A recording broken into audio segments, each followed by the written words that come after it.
Assalamu alaikum wa rahmatullahi ta'ala wa barakatuh. Dans cette vidéo, nous étudions l'arabe avec Surat Ar-Rahman, versets 1 à 13. Bismillahirrahmanirrahim.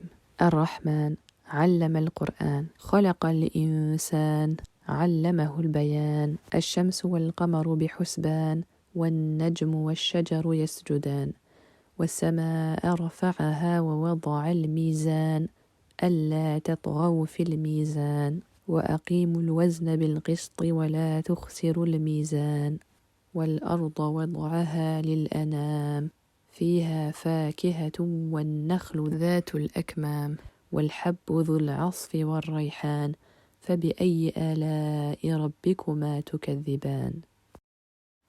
Commençons par les points que nous avons déjà abordés. Le premier est la préposition fi qui signifie dans. Évidemment, en fonction du contexte, il convient d'adapter la traduction.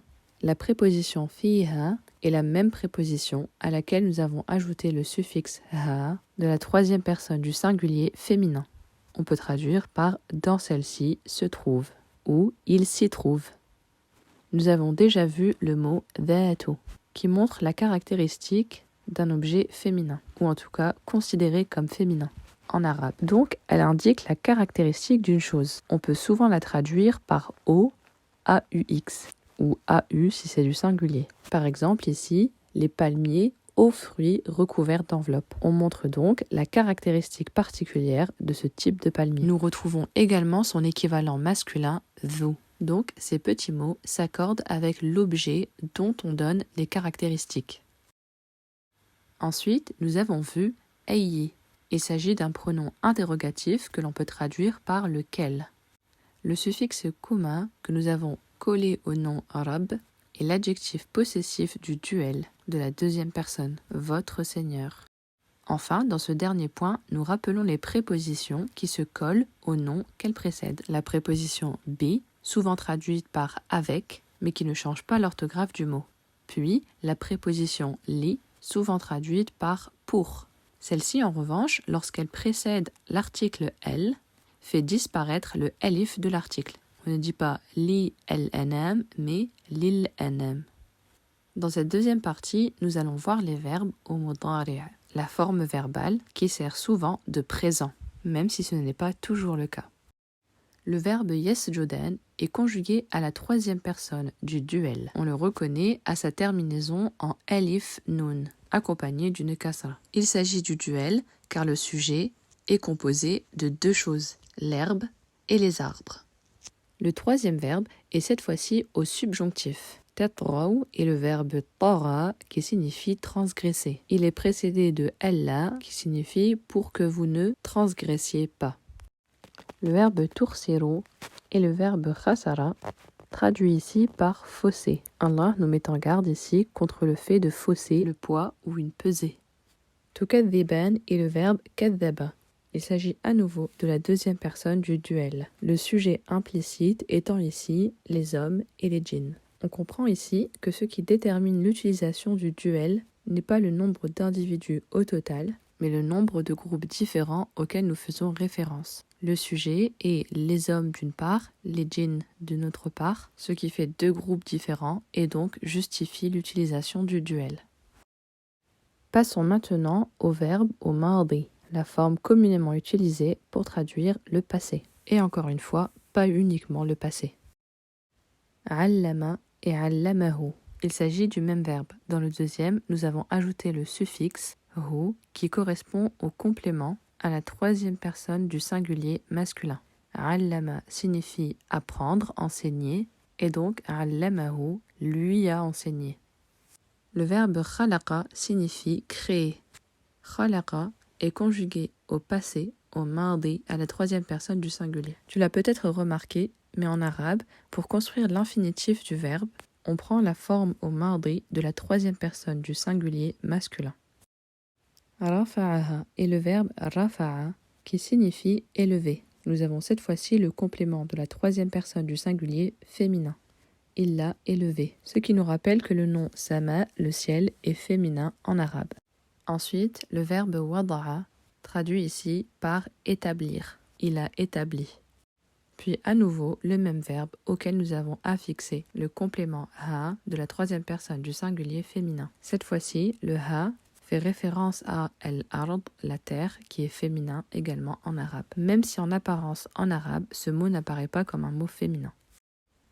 Voyons à présent un verbe à la forme impérative. Il s'agit du verbe aqimu, dont l'infinitif est qama et que nous avons déjà vu. Le verbe qama renvoie au fait de faire ou d'entreprendre quelque chose. Il peut donc être traduit de différentes manières selon les contextes. Ici, il est traduit par donner, donner le poids exact. Il s'agit de l'impératif de la deuxième personne du pluriel. À présent, passons aux noms, notamment les noms au singulier. Nous avons déjà vu que les noms en alif nun étaient des noms au duel. Mais ici, dans ce verset, nous avons une série de noms qui se terminent par alif nun, mais qui sont des noms au singulier. Pour savoir qu'il ne s'agit pas du duel, eh bien le nun ne comporte pas forcément de kasra, ce qui est le cas pour le duel. Ar-Rahman, qui signifie le tout miséricordieux, et qui désigne bien sûr Allah subhanahu wa ta'ala. Même chose pour Al-Qur'an, le Coran.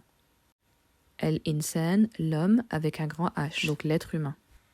Al-Bayan, qui est traduit par le fait de s'exprimer clairement. Husban, traduit par un calcul minutieux. Al-Mizan, qui apparaît 2 fois, est traduit par la pesée. Voilà pour les noms singuliers en an. Passons à présent aux autres noms de ces versets. On constate un large champ lexical de la nature. Al-Shams, le soleil. Al-Qamar, la lune. Al-Najm signifie la plupart du temps l'étoile, mais ici elle est traduite par l'herbe, donc un autre sens de ce mot. Mais profites-en donc pour retenir que Najm signifie également étoile, puisque la plupart du temps c'est celui-ci que tu rencontreras. Al-Shajar signifie les arbres. Le singulier est Shajara, un nom féminin qui se termine par un ta marbouta. As-Sama, le ciel, qui possède également une terminaison féminine, qui est la prolongation du alif suivie de la hamza. Al-Wazn est traduit par le poids. On retrouve la même racine que le mot mizan, la pesée. Al-Qist ici renvoie à l'idée d'exactitude. Allah nous demande de toujours donner le poids exact. Al-Ard, la terre. Al-Anam, ce sont les êtres vivants, donc pas uniquement les êtres humains, mais également les animaux. Fakiha signifie fruit, le pluriel étant fawakih. An-Nakhl est le nom pluriel de Nakhla qui signifie palmier. Akmam est traduit par fruit recouvert d'enveloppe.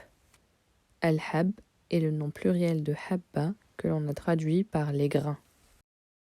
Al-Asf a été traduit par Bal, B-A-2-L-E-S, dont la définition du dictionnaire est l'enveloppe du grain de céréales. Ar-Rayhan a été traduit par les plantes aromatiques. Ala est le pluriel de Ila, qui est le singulier de Ni'ama que l'on traduit par bienfait. Rab, que nous avons déjà vu, signifie Seigneur. Voilà pour ces 13 premiers versets.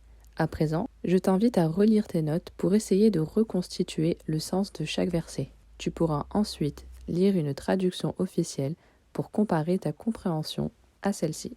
Wassalamu alaikum wa rahmatullah.